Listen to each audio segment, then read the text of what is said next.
our 3-year-old son Matthew is just started preschool this year. He really enjoys it. It's 3 mornings a week. He gives Molly a little bit of a break from having to keep both boys. Matthew, our oldest, James, are now 11-month-old. But in the process, I've gone and I pick Matthew up in the most afternoons about noon and drop him off most mornings, and so I actually see where he spends these mornings. And really, it's a very pleasant place. It's not kind of what I imagine when I think about the preschool or the nursery, wherever it is, this dark place from which all these plagues come that invade my house, okay? And we've had like 5 sicknesses in 7 or 8 weeks of preschool so far. I've told people that I might as well go to the nursery and lick everything in that nursery because it's all coming to my house.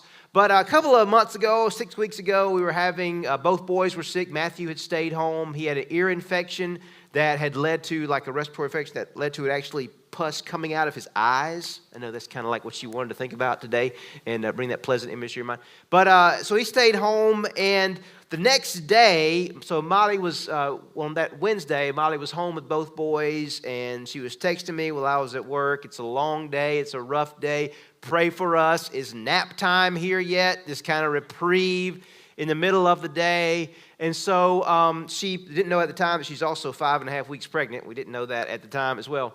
But she put James down for a nap and went to pick him up, and his eyes were crusted over. He could hardly open his eyes. So I get a call at work, and it's kind of one of those situations where the phone is ringing and you go to pick it up, and like you just missed it. You just made like the phone call ends right as you were about to answer it, and then you call right back and it goes to voicemail because they're leaving you a message.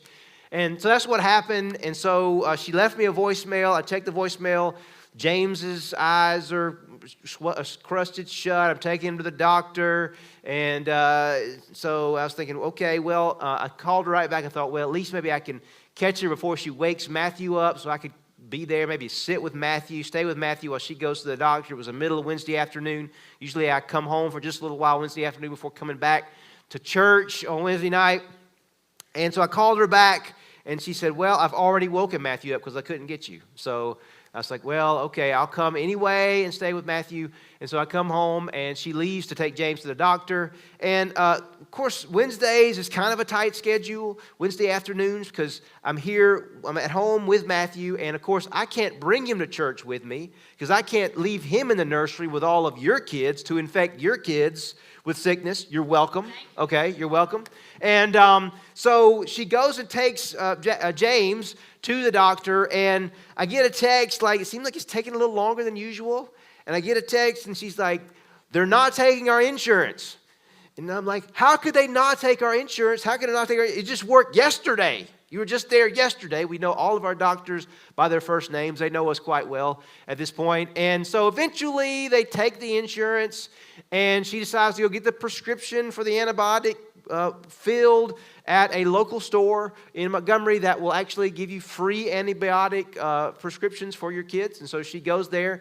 Although this place does take a little longer, we've discovered, she parks there. She kind of parks in a remote part of the parking lot, knowing this might take a little longer. And she intends that she's going to feed James during that time, and so have a little privacy there. And so she goes inside and drops off the prescription, and she's going to come out back to the car. And this was late August. This was one of those days where there's like a 20% chance of rain, scattered showers. And it just so happened there was like one shower in our whole area that happened to pop up over East Montgomery, okay? Over East, so it's pouring down rain, lightning. She gets back out of the store. It's flooding rain. She has to walk all the way across the parking lot. She's drenched by the time she gets there. And so she gets there, and she sends me this picture of James sopping wet, the baby's sopping wet. And so she decides to feed James, nurse the baby there in this kind of this quiet spot that's on the remote side of the parking lot that's actually facing a field. And just so happens she's parked there, and while she's parked there, the farmer comes by on a tractor, right there, and it's like waves, And so she calls me this time. This whole time I'm thinking, now it's getting close, it's like 5 o'clock, and it's after 5 o'clock. I got to be at church at 6, and can't bring Matthew because I'm not going to infect all your kids, and didn't want to call somebody because, he's sick. But she did make it back in time, but in the process calls me, and I think I called her. I'm like, what's going on? You okay? She's like, this is the day from blank, okay? Can't say it, Is it a curse word? Is it not? It's kind of the first time I think I've heard my wife say curse words. But in that day from that place. And you ever had a day like that? One of those days where everything is going wrong, one after another, and you're like, please, God, what did I do? What did I do to deserve all of this happening to me today and all that? It seems like, if one thing goes wrong, or it just seems like everything goes wrong. Well, compounding Molly's experience on that particular day was pressure. She was feeling pressure. And anytime you got a sick kid, there's pressure. I mean, you're sick if you got a sick kid. And there's also the pressure of, this was like our 5th time to the doctor in 4 weeks, something like that, and it's not free to go to the doctor. It costs money.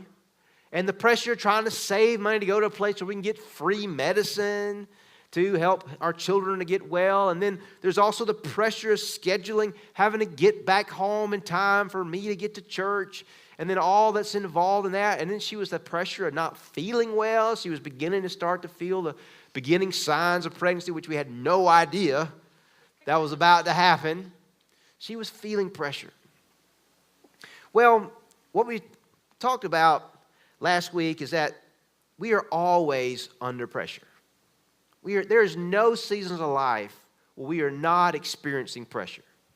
If you're a parent, you have pressure between balancing work sometimes and kids in school and sports and church. I mean, I'm telling you this story and you're like, welcome to my life. Okay, that's every day of my life, preacher. You're just experiencing that. Well, just get ready, okay? Wait till you have to start taking them to ball practice and taking them to school and all that's involved in that. There's pressure in relationships. If we're in a relationship, we have a significant other, we have a spouse, and that stress in that relationship can add to pressure in our life. Maybe we're single and we want to be in a relationship, and there's pressure associated with that. Maybe it's the pressure of health and being sick, or maybe it's the pressure of work and being an employee, or the pressure of being a manager or an employer, okay? Maybe it's the pressure of sports or the pressure of school, the pressure of being a kid, okay? There are pressures in every season of life. And sometimes that pressure that we experience, sometimes we put ourselves into a pressing situation.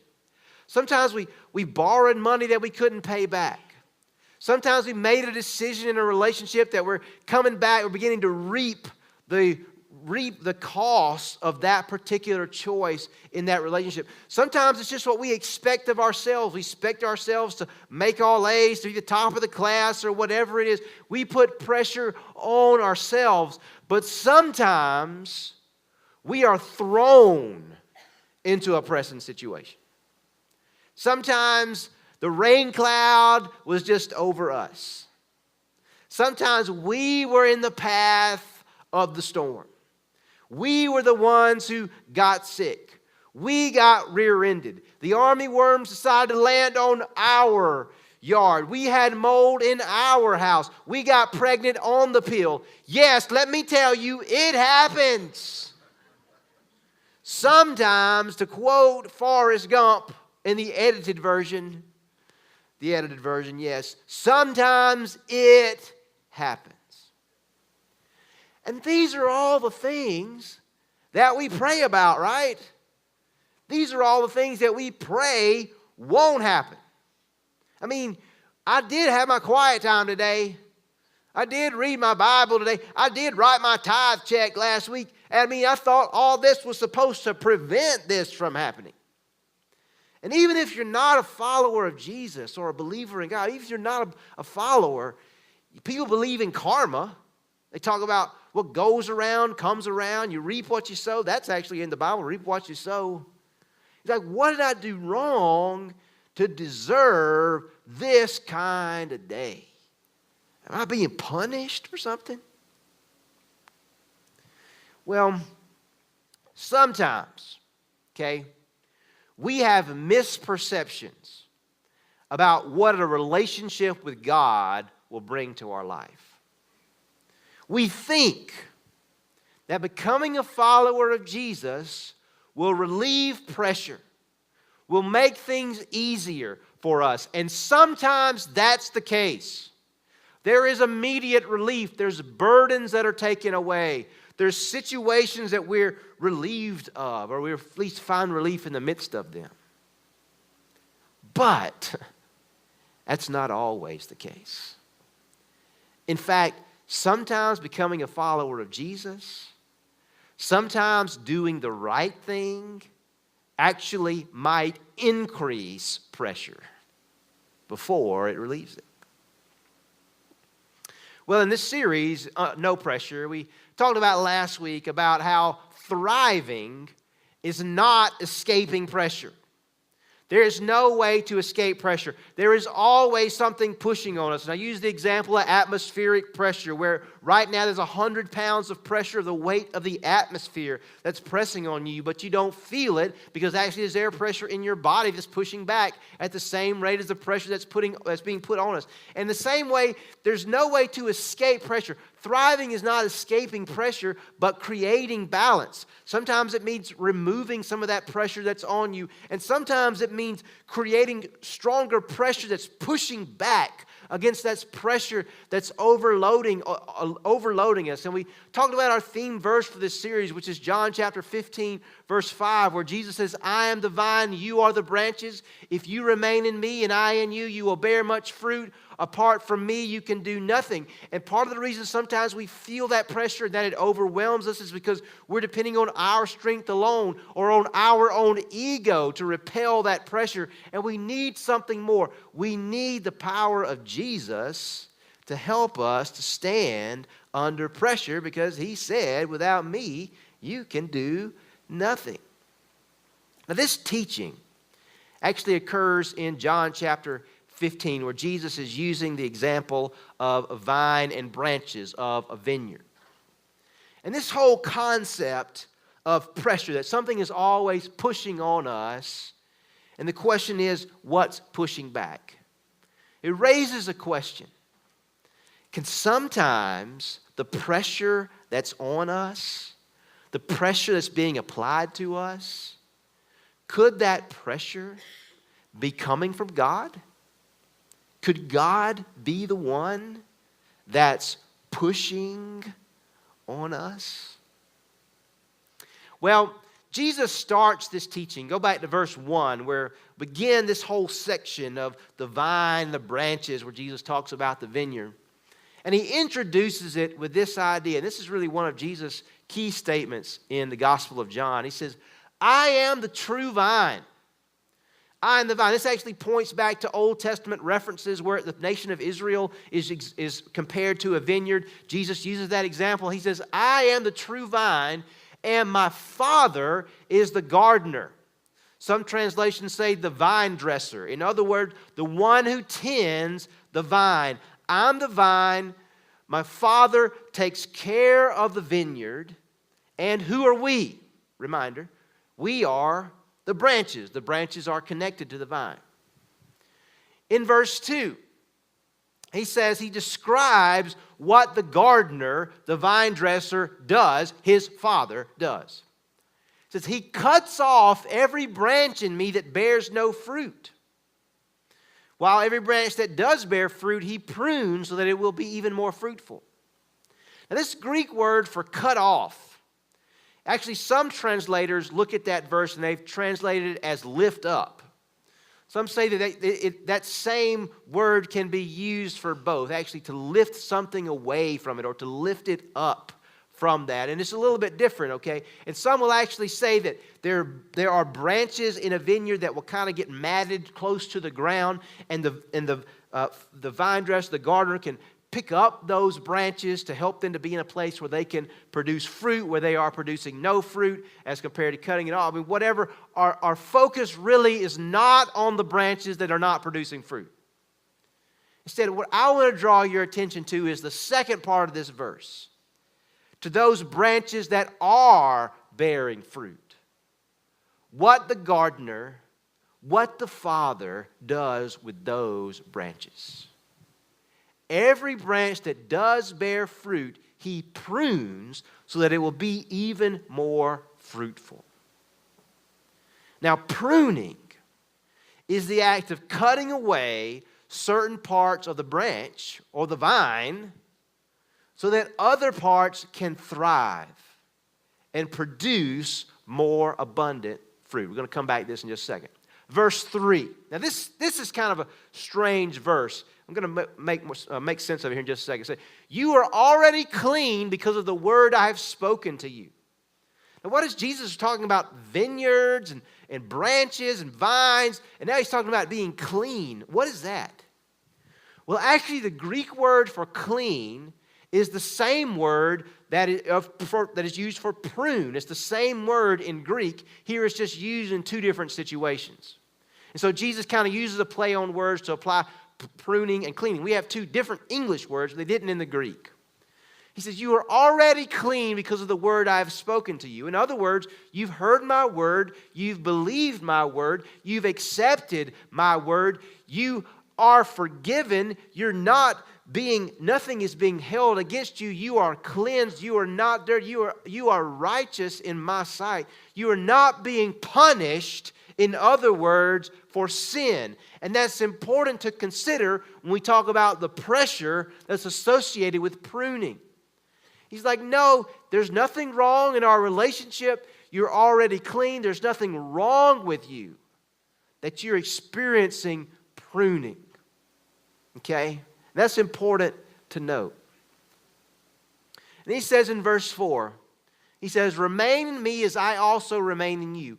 No branch can bear fruit by itself. It must remain in the vine. Neither can you bear fruit unless you remain in me. The goal of the gardener, the goal of the vine dresser, the goal of the farmer, the goal of the father is to produce fruit. And as much fruit as possible.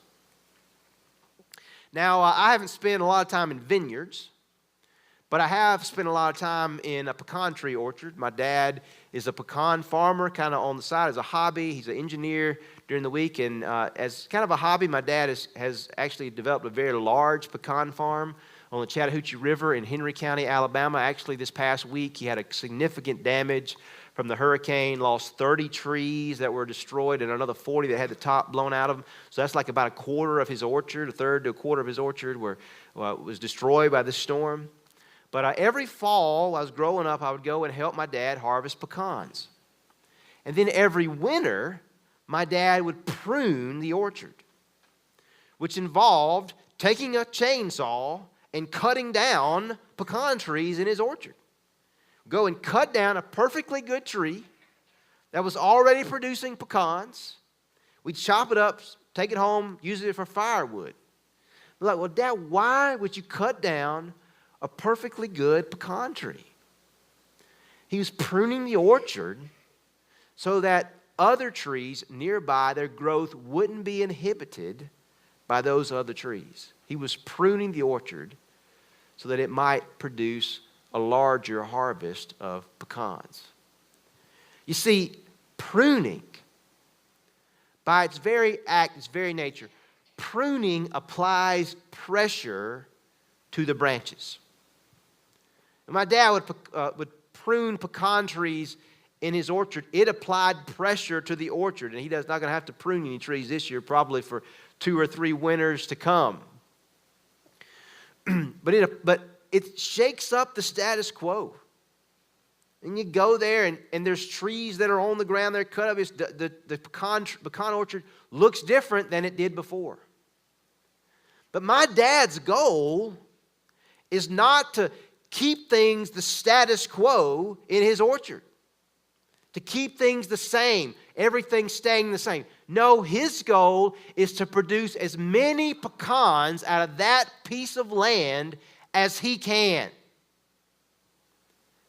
And the same principle applies to us. Sometimes we think that God's goal is to make our lives easy, that God exists to give me what I want, to make my dreams come true, to make my life as fulfilled and happy as possible, to answer all my prayers. But what we discover as we start to follow Jesus and we start to take all this stuff seriously is that God's goal is not to make our lives easier. No. God's goal is to make us more fruitful. And so it could be that pressure that you are experiencing, it's not a sign that you've done anything wrong. You're like, what did I do to deserve it? Maybe you haven't done anything. But that pressure is a sign of God's pruning in your life. You see, anytime that we experience stress, there's certain emotional cues that are good signs to us of that pressure. Okay, there's emotional pressure. Say that there's grief, prolonged sadness, there's stress, there's anxiety, anger is a great sign. Okay, emotional pressure points to our priorities, to what's most important to us. We get sad when what's most important to us is taken away. We get anxious or angry when what's important to us is threatened. It's a sign to us, all of those emotions associated with the pressure that we're feeling. Well, those emotions can be helpful to us in pointing out our priorities. Maybe it's a relationship that's most important to us. Maybe it's our reputation. Maybe it's having someone's respect. It's important in pointing out our priorities because Jesus wants to be first priority.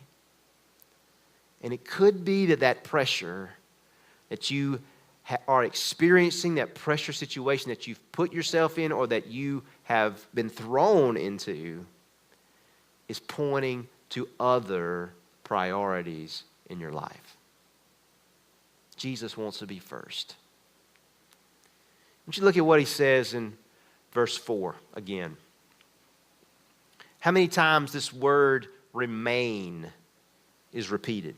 Now, we talked about last week that this word can also be translated as abide.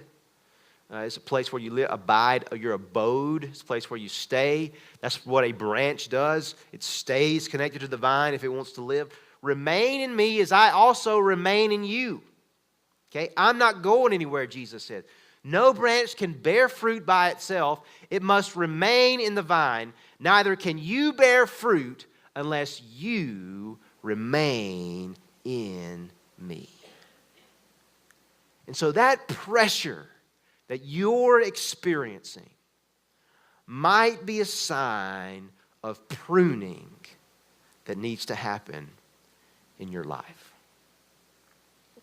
About 10 years ago, I was in my early 30s, and I was pastor of a small church in southeast Alabama, and I was getting in a place. I was in about my 7th or 8th year of serving that particular church, and I was in my early 30s. I was at a place where I was feeling kind of stuck in my life, where I was not necessarily in my ministry, but just in my life. Kind of imagined that I would be in a different place. Kind of imagine at that stage in my life that I would be married and maybe have kids. Most of my friends by that time did.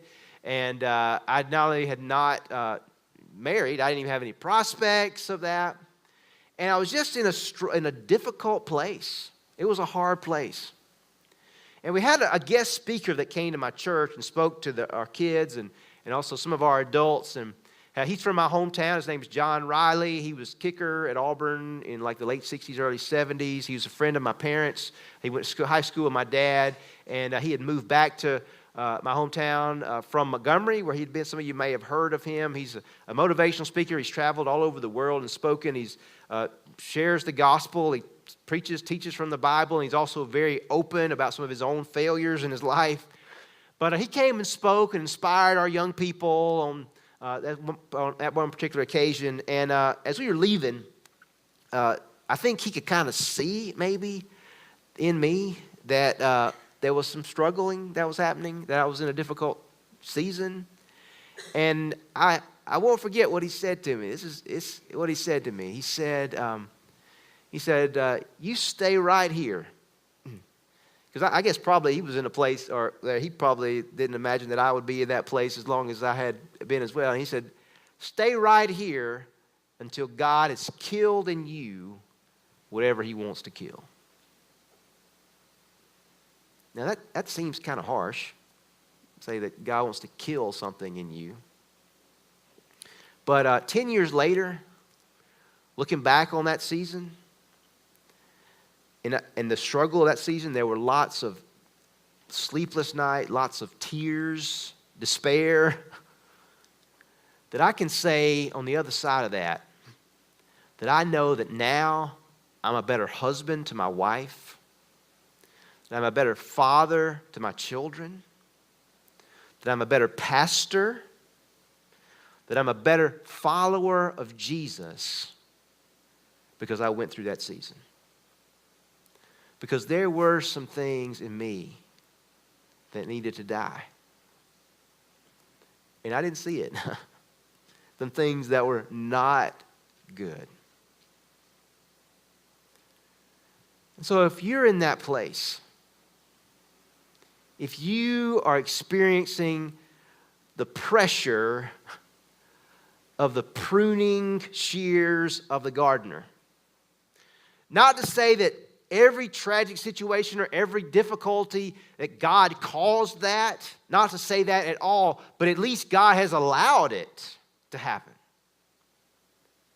And if you're in that situation where you're experiencing grief and disappointment and unanswered prayers and waiting day after day after day and there's no change, you can do one of two things. You can get mad at God. You can push God away. Or you can run toward Him and hold on to Him.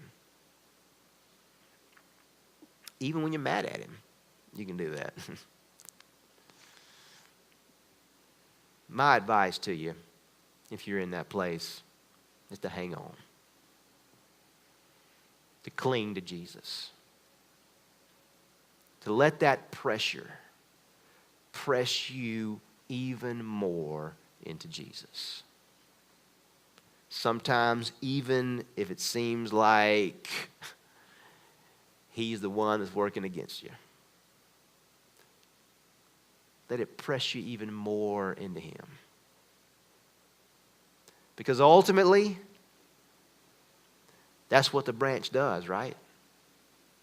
The branch stays connected to the vine.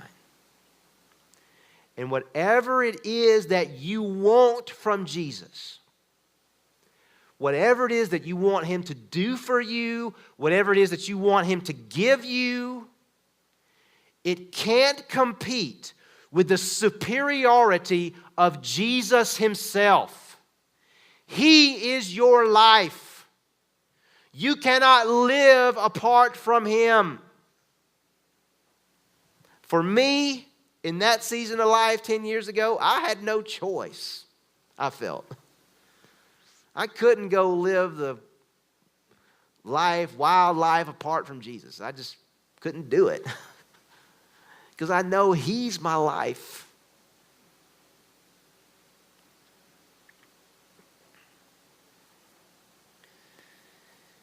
Well,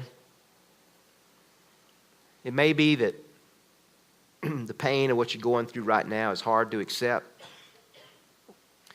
And it may mean that your life doesn't look like what you expected that it would look like. But ultimately, by submitting to the hand of the gardener, of our Father,